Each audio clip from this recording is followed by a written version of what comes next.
What's going on, guys? Welcome back to another UFC breakdown and predictions video. This time for UFC Vegas 101, Mackenzie Dern versus Amanda Ribas 2. We are finally back after the holiday break, and what a long month it was.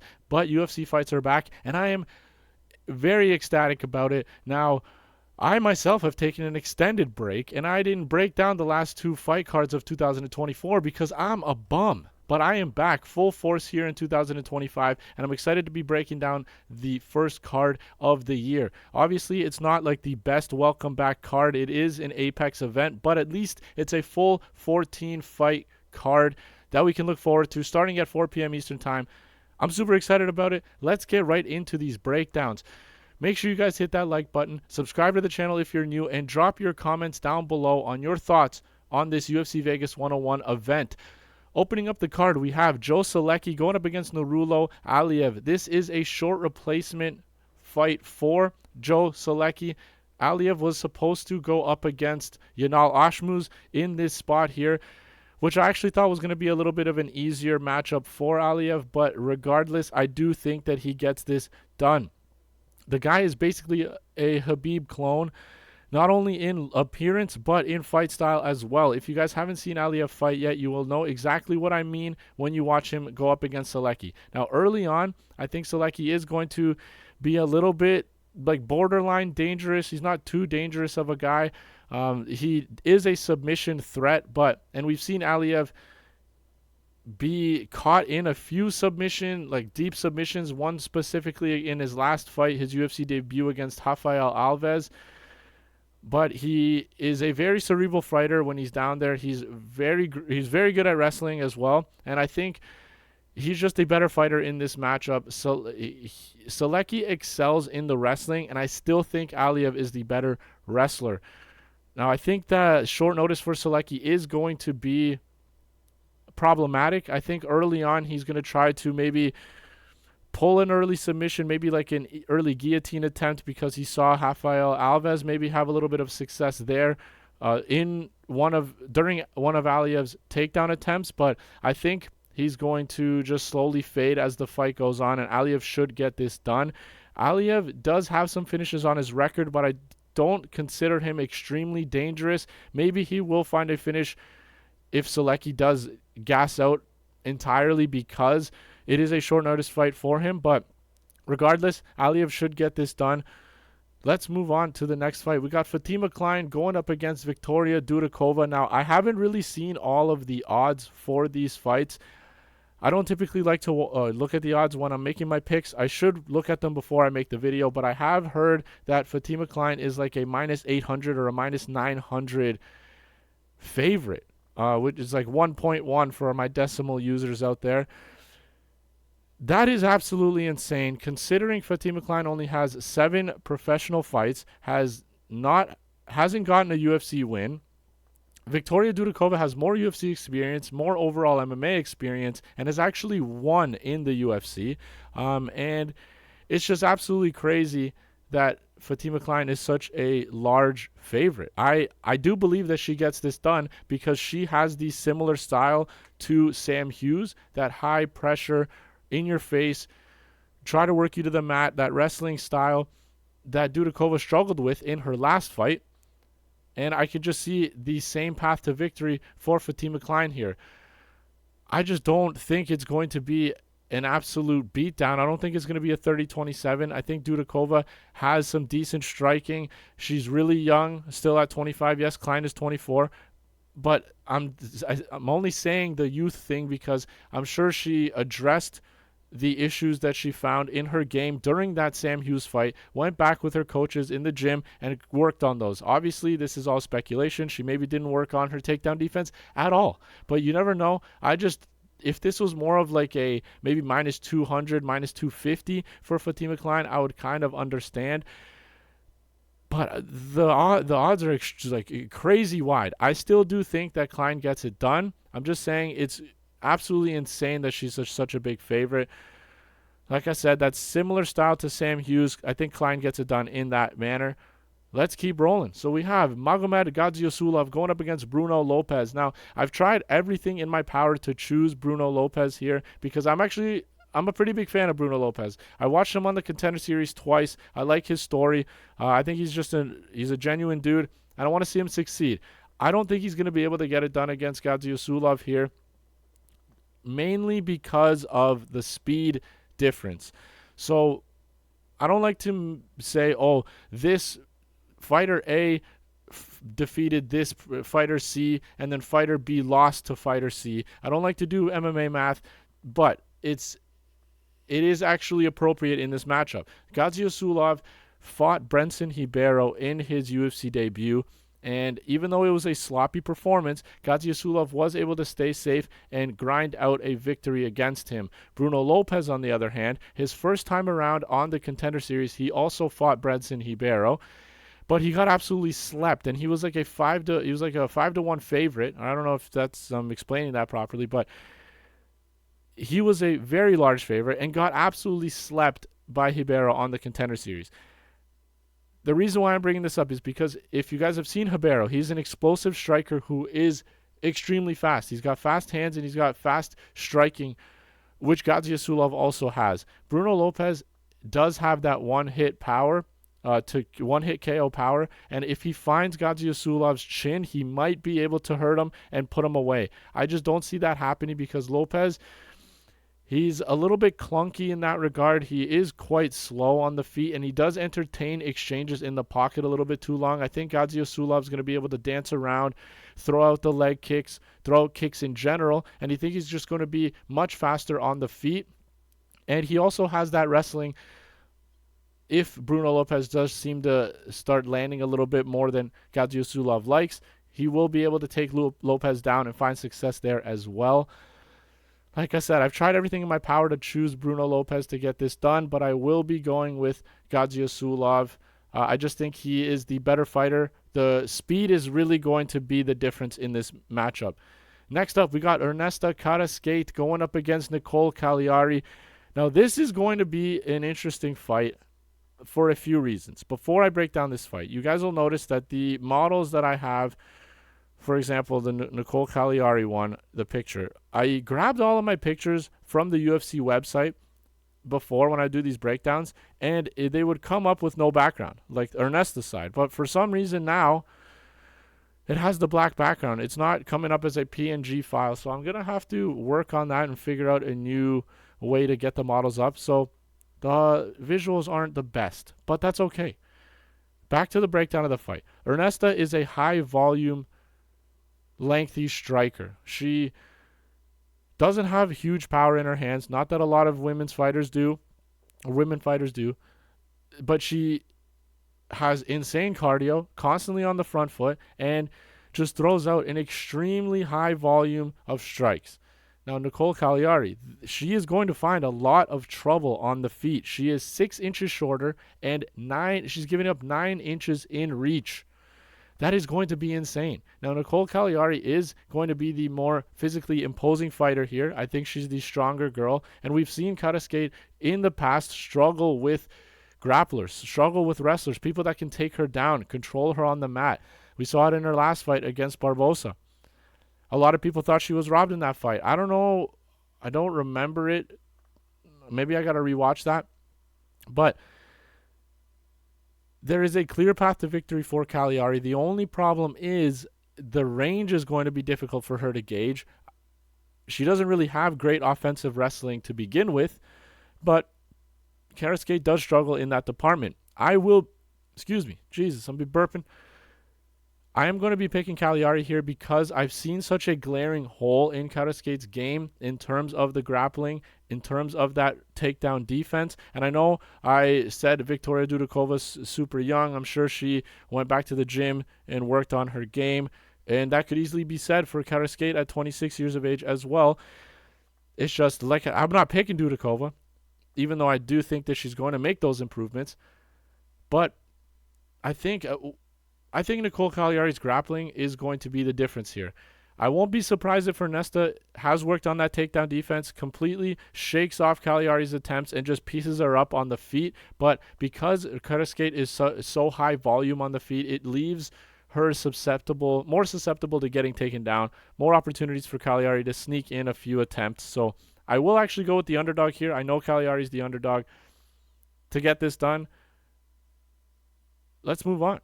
Next up, we got another short notice replacement fight. We got Preston Parsons going up against Jacoby Smith. Now, Jacoby Smith is replacing... Who is he replacing? He's replacing Andreas Gustafsson, who is another Contender Series alumni. Jacoby, they were actually on the same season. Not the same episode, though, I believe. But regardless, I'm going to go with Jacoby Smith here. Yes, it's short notice. Yes, it's a UFC debut. But similar reason to the Aliev pick, Jacoby Smith is just a better fighter than Preston Parsons everywhere. Yes, he is more green. He has less experience, of course. And this is a UFC debut. But this guy he's a beast. His potential is through the roof. He is a very dominant wrestler and has fantastic and unique creative takedowns, and he does a fantastic job finding ground and pound while he has his opponents down on the mat. Somebody like Preston Parsons excels in the wrestling as well. I just don't think that he is going to be able to physically handle somebody like Jacoby Smith. Now, Jacoby also looks like somebody that is constantly in the gym, constantly working on his game. So him taking this on short notice doesn't really bother me as much as Joe Solecki, for example, like we talked about earlier. Daniel Cormier also has extremely high praise for Jacoby Smith, and he talked about it a lot on the Contender Series, and he vouches for this guy in his potential. I've seen this guy fight firsthand on the Contender Series, and I watched tape to break him down. I picked him on the Contender Series to defeat my fellow Canadian fighter. Don't remember his name. I should have Tapology up, but I don't. Regardless, I am going to be picking Jacoby Smith here. The only way I see Parsons getting this done is if Jacoby's cardio is not in check because of the short notice. But like I said, he looks like a guy that's constantly working on his game, constantly in the gym. So I am going to trust Jacoby Smith here to get this done in his UFC debut. We're just ripping through this card right now. We got Thiago Moises going up against Trey Ogden, a sneaky good fight here in my opinion, and I am looking forward to it. Trey Ogden is going to be my pick. He is the underdog in this matchup, and dare I say, this is my underdog lock of the week. Shout out We Want Picks. Jacob, I'm going to be starting to do underdog lock of the weeks as well, because why not? It adds a little bit more fun. So Trey Ogden is going to be my underdog lock of the week. I think even though Moises is 29, I think his best days are behind him. I know it sounds a little funny because he's fought the best of the best and he's had mixed results, but he's never really broken out and shown that he can take that next step. Now, obviously going up against somebody like Trey Ogden, who is 35 years old, Moises can shine here, and this could be a W in that mixed kind of success that he's had in the UFC. But I don't see that happening. Trey Ogden, since becoming a coach, has actually excelled his game, in my opinion. I think he's better than he was before, and he comes in with a solid game plan every single time, and he executes that game plan every time. He doesn't veer away from it, and I think he's going to find success in the wrestling. Now, Moises, even though he has fantastic jiu-jitsu and fantastic grappling, he is susceptible to getting taken down. And if he's the one on top, he will find success in that jiu-jitsu area like we just spoke about. But if he's the one getting taken down, he's kind of lost on his back. He doesn't really do much. And Trey Ogden is somebody that can take you down and hold you there. We saw in Trey Ogden's last fight, I believe, against Loic Radzhabov. He was able to avoid those big shots, and even when he was getting hit with those big shots, he was able to find those takedowns, find that control time, and work his opponent on the mat. Somebody like Moises is not going to hold as much power as Loic Radzhabov, so that's going to be one less thing that Ogden has to worry about. I think Ogden is going to be able to find the takedowns. I think he'll find the control while he's down there. And I'm not going to say that he's going to finish Moises, but I think he's going to get this done with the wrestling. Trey Ogden also took Zellhuber's 0 away, if you guys remember, with a solid game plan where he destroyed Zellhuber with the jab. Jab, jab, jab. And somebody like Moises, who isn't known for his striking, yeah, he might be borderline a better striker than Ogden. I think Ogden's going to find a lot of success snapping out that jab, get Moises thinking about that, and then work in those takedowns. Ultimately, I do think it comes down to Trey Ogden getting the takedowns and controlling Moises for the majority of each round. I think Moises will be able to sneak maybe around in this matchup. I don't think it's going to be an absolute mauling per se on the Ogden side, but I do think Trey Ogden gets it done. I've spent too much time talking about the same thing here. Ogden gets this done, probably on the scorecards. Let's keep rolling. We have another UFC debuter, Marco Tulio, going up against Ihor Potieria. I'm going to be going with Marco Tulio here. I don't know how you can pick Ihor. He's 1-4 in his last 5. His only win is it's an impressive one. It was a Polish prospect that came from KSW, if I'm not mistaken. I could be wrong, but it was Robert Brishek, however you pronounce his name. And he came in, did a fantastic job. I believe he beat him by unanimous decision. Potieria, although he is 1-4 in his last 5, he actually has a solid striking skill set. He's a decent striker, but his downfall has been his chin, his cardio. But skill-wise, he's a fantastic fighter. I don't want to take that away from him, but there's the glaring issues of the chin and the cardio, like we just mentioned. And he's going up against somebody like Marco Tulio, who is the complete package. The guy can strike. He can wrestle. He can grapple. Marco Tulio is, even though this is his UFC debut, I'm pretty confident in this guy to get it done. He does what's necessary to win. He is a 2-time Dana White's Contender Series winner. The first time he went up against a former Glory kickboxer and training partner of Alex Pereira, Yusri Belgari, and Dana White wasn't impressed. Marco Tulio was able to nullify Belgari's kickboxing and just wrestle him, get him down to the mat, and just coast out a win. But obviously that's not what Dana's looking for on the Contender Series. He comes back and defeats a Frenchman, Duclos, I believe his name was, with a spinning liver kick, I believe. TKO'd him. It's spectacular. It was a great performance by him.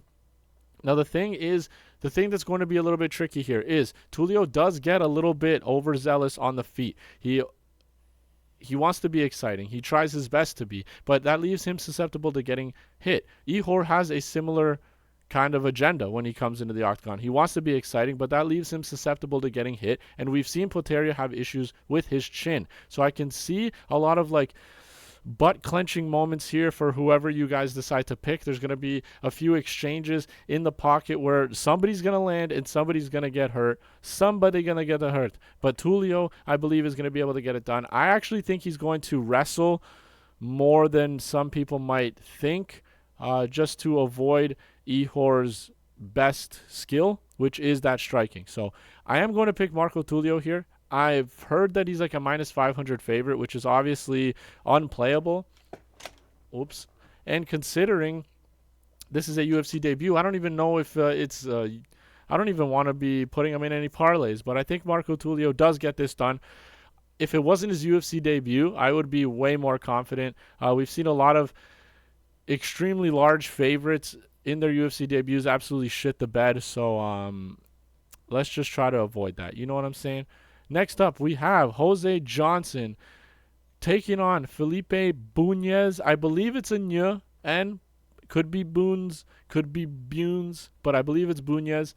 Could be completely wrong with that one, but Jose Johnson taking on Felipe Bunes, and I'm going to be going with Jose Johnson here. Neither of these guys have really done anything spectacular in the UFC, but I do favor the frame and the skill set of Jose Johnson over Felipe. Yeah, Felipe is an exciting fighter. He comes forward, throws haymakers, and ultimately wants to get his opponents down to the ground so that he can implement his jiu-jitsu.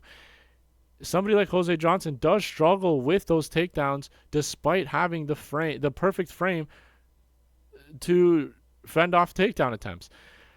Early on, Felipe does like to, he is a high pressure guy. Early on, he's go, go, go, and he's going to find some success early. The thing is, he will fade as the fight goes on. Jose Johnson will be there the entire 15 minutes. I don't know how he makes 125. That's insane. But anyway, I think the takedown attempts from Felipe will become more and more labored as the fight goes on. Jose is going to be able to fend them off in the later stages of this fight, probably like late first round, maybe early second. I think that the length is going to be, the height differential is going to be a big problem for Felipe. I think if Jose dances around the outside and avoids maybe like body kicks so that Felipe doesn't catch it, and take him down that way. Maybe if he just chops at the legs, dances around, pops out that jab, I think he's going to find a lot of success fighting long here. I know that it's only a 1-inch reach advantage, but when you have 5 inches of height on the opponent, the reach seems to be a larger discrepancy than what it actually is. And even though Jose can get taken down, he has solid jiu-jitsu as well. The problem that I have is early on, I do think Felipe finds that success. If he does land that takedown early, Jose is going to be content with throwing up stuff on his back. And somebody like Felipe is not going to get caught in a triangle or an arm bar. And if he does, I'm going to sound super stupid here, but I think Jose's best chance is to dance around, fight from the outside, try to pick apart Felipe, and fend off those takedowns. I will go with Jose Johnson here. Let's move on to the next fight. We got Punahele Soriano going up against Uroš Medic. My Serbian cousin here. I have a Macedonian background. I believe Medic is Serbian. We are neighbors. Shout out the Serbs. Anyway, I am going to be picking Medic to get this done. The reason being is Punahele came in his welterweight debut, came down from 185 to fight Miguel Beza, who was out of the octagon for maybe like between 2 and 3 years, I believe. Came in with an heavy wrestling game plan, which brought him a lot of success. His background, I believe, is in wrestling as well. But before that Miguel Beza fight, we really haven't seen him implement that into his game in the UFC. And if I can trust him to put on his wrestling shoes and go all in on it against somebody like Medic, I would pick him. But I don't trust Soriano to implement the same wrestling game plan he did against Beza. And even though we've seen Medic struggle with that high pressure wrestling style in somebody like Mikdebek Orolbai, I don't think Soriano has I don't think he's as good at wrestling as Orolbai. I don't think he has that control. I don't think he's as physically able to do that. And before that Orolbai fight, Medic he has fantastic takedown defense. If you guys remember, Orolbai was a last-minute replacement fight, so Medic maybe wasn't, I don't remember who he was originally supposed to fight, but maybe he wasn't ready for the high wrestling game plan of Orolbai. Regardless, I believe this is going to be mainly a striking affair, and I'm going to be going with the better striker. Medic has the power. He's got the technique. He's going to be able to land big on Soriano. I wouldn't be surprised if he knocks out Punahele Soriano as well. Like I said, if Soriano comes in with a wrestling game plan, he could find success here. I just don't trust that he does that, so I'm going to be going with Uroš Medic here, my Serbian brethren. Let's move on to the next one. We got Christian Rodriguez, everybody's favorite fighter. That is sarcasm. That is sarcasm. Going up against newcomer Austin Bashi, another UFC debuter. This kid, Austin Bashi, is the real deal. I was extremely impressed watching his tape when I broke him down for the Contender Series, and I was extremely impressed watching him fight on the Contender Series as well. This guy has the same amount of pro experience as Christian Rodriguez. Maybe not the same level because C-Rod has fought in the UFC multiple times, but he's 4 years younger, has 13 pro fights, and he's done it in every way. He's gotten KOs, he's gotten submissions, he's gotten decision victories. He's never shown cardio issues. He doesn't really show a lack of like a hole in his game yet. We might find that out on Saturday against somebody like Christian Rodriguez, who is known to kind of defeat these prospects. But I think Bashi's going to get this done. C-Rod has not had much success at 145. All of his success has come from being a weight bully and defeating 135ers by missing weight and waiting for them to gas out and then beating them.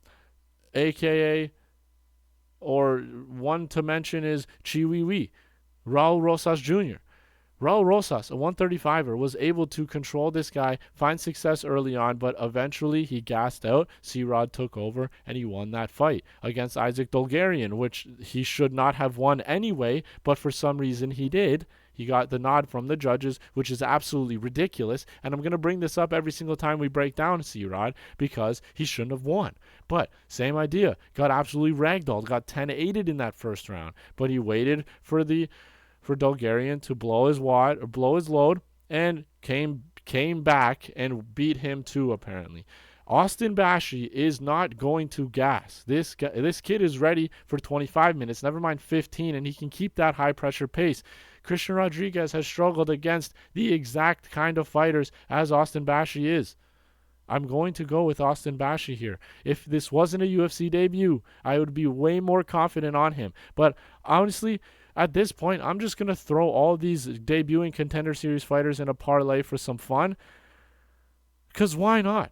And if you guys want to see those plays, make sure you follow me on Twitter, Limpy with 2Y Bets. Limpy Bets. I post all of my plays. I post all of my picks, confidence levels, all of my bets on there as well on fight day. So make sure you guys hit me up on Twitter, X, whatever you want to call it. C-Rod's a butthole, and he's going to get fricked here by Austin Bashi. That was like the PG version of you guys. You guys can fill in the R-rated there. Next up, we got Chris Curtis going up against Roman Kopylov. Now I'm going to be going with Roman Kopylov here. Chris Curtis, 37 now. He's getting up there. And he's going up against Roman Kopylov, who is arguably in the prime of his career at 32. And I just think this is going to come down to Kopylov's ability to strike from a distance. Chris Curtis, he has that boxing style, that Philly shell kind of. He trains with Strickland, same gym. They all kind of have that style. They roll off with the left shoulder, keep the right up, and that's all he's going to do. He's going to walk forward, just do that the whole time. Throw out some jabs, throw out some straights, hooks, blah, blah, blah, blah, blah. Chris Curtis is going to do the same thing every single time. Yes, he has power in his hands. He has the ability to knock people out. I'll give him that. But Roman Kopylov is more of a lengthy striker. He's more of a kickboxer. He likes to throw out those kicks. He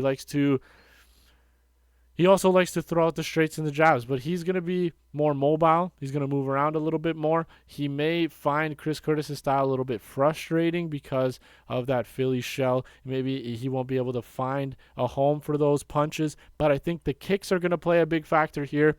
And even though Chris Curtis is notorious for his fantastic takedown defense, Roman Kopylov does have the wrestling in his back pocket to kind of threaten that. We've seen that in his past fights as well, if he's not finding as much success on the feet or if he's getting touched up on the feet and doesn't want to get knocked out. We saw it in that Cesar Almeida fight. But yeah, I'm just going to be going with Roman Kopylov here. I think he's younger. He's going to be faster. I like the rangy striking from him a little bit more. We've seen Chris Curtis kind of get frustrated when people like dance around and don't enter the pocket and exchange with them. One fight that comes to mind, I believe, was the Jack Hermanson fight. I think. I don't have topology up, as I mentioned already, so I could sound like a goofball here and not know my stuff, but I'm pretty sure it was him getting frustrated against Hermanson because Hermanson is smart and he's not going to exchange with a powerful boxer in the pocket. It's ridiculous. It's stupid. And Kopylov, although he will entertain those exchanges sometimes, most of his striking will come at a distance. So I will go with Roman Kopylov here. Let's move on to the next fight, the featured fight of the night. And speaking of Cesar Almeida, just brought him up. Cesar Almeida is taking on Abdul Razak Alhassan. I'm going with Cesar Almeida here. It's the battle of the old men. Just kidding. 39 and 36 is still extremely young, but old for the fight game. Now, Cesar Almeida, I've been a big fan of his. I've picked him, I believe, in every single one of his fights except the loss, actually. So I think I've picked all of his UFC fights correctly. His loss was to Kopylov, by the way. Cesar Almeida, former Glory kickboxer. You guys have heard the spiel. Fought Alex, I believe, 3 times, something like that, in Glory kickboxing. The guy's got power. He's got the technique on the feet, and he's going up against somebody like Abdul Razak Alhassan, who has fallen in love with his power. This guy has a judo background, but you rarely see him use it in the UFC. He likes to throw heavy and try to knock his opponents out. And if you're going to try to do that against somebody like Cesar Almeida, you might be able to chin him. You might be able to land that big shot. But Cesar's kickboxing is going to be much more refined, and his striking is going to be much more technical than somebody of Alhassan. And I just think that Almeida's good. He has too much striking experience to allow somebody like Alhassan to land that big shot. I think he's going to just be the better fighter in this matchup here. Almeida has shown phenomenal takedown defense up against the cage, but in open mat territory, he can get taken down. Thankfully, Alhassan doesn't really do open mat takedowns. That judo style, it requires trips and throws, which typically you get inside of a clinch up against the cage. And Almeida has shown that he has great takedown defense in that regard, in those scenarios. So, although Alhassan can land that one big shot on a 36-year-old Almeida that could put him away, I don't see it happening. I think Almeida's the better striker, better technique. I think he gets this done. He might not be able to knock out Alhassan, but I do see him getting this done. I hope the heights and stuff are right. But, yeah, I'm going with Cesar Almeida here. Next up, we got the co-main event of the evening. We got Santiago Ponzinibbio taking on Carlston Harris, another fight of the old men. Like I said, not old in life standards, but in fight standards, hell yeah. To a lot of people's surprise, maybe not so much surprise, I'm going with Carlston Harris here. Reason being, mainly, is because I can't trust Ponzinibbio to turn it up in the last moment to pull away with the fight. His lack of urgency has shown in his previous matchups. This fight, he's 1-4 in his last 5, all right? His only win in that stretch is Alex Morono, who took the fight on short notice, who was beating him for 2 out of the 3 rounds, and then Ponzinibbio caught Morono and put him away in that third because Morono was fresh off the couch looking like a bag of milk and gassed out, got hit with something and got put away. That's his only win in his last 5. His last fight against Muslim Salikov, okay, he had he had plenty of opportunities against Salikov to pull away in that third. Give the judges something to say, look, I deserve this win. And he was content with doing nothing and letting Salikov take the win. Yes, it was a split decision, so one of the judges had Ponzinibbio winning 2 out of the 3 rounds, but like I said, that urgency is no longer there. It might have to do with the fact that he's already has a career outside of fighting with the UFC. He does the Spanish broadcasting and whatnot, and I can't trust him to have that urgency in a close fight to get it done. I know I've said it already, but somebody like Carlston Harris, he's dangerous all 3 rounds, has the cardio, and he's going to come and try to finish you. I can trust this guy to put his best foot forward and try to get a win here. So I'm going to go with Carlston Harris. Is Ponzinibbio the better fighter? Probably. But like I said, lack of urgency. Lack of success as of late. I'm going to go with Carlston Harris here, man. He's dangerous for the full 15 minutes. And I know that I can trust him to come out and try to get this win. So I will be going with Carlston Harris here. Let's move on to the main event of the evening. We got Mackenzie Dern taking on Amanda Ribas for the second time. I don't see this fight going any different. I've never really been a Dern fan. Obviously, I'm a fan of her, but not her fighting.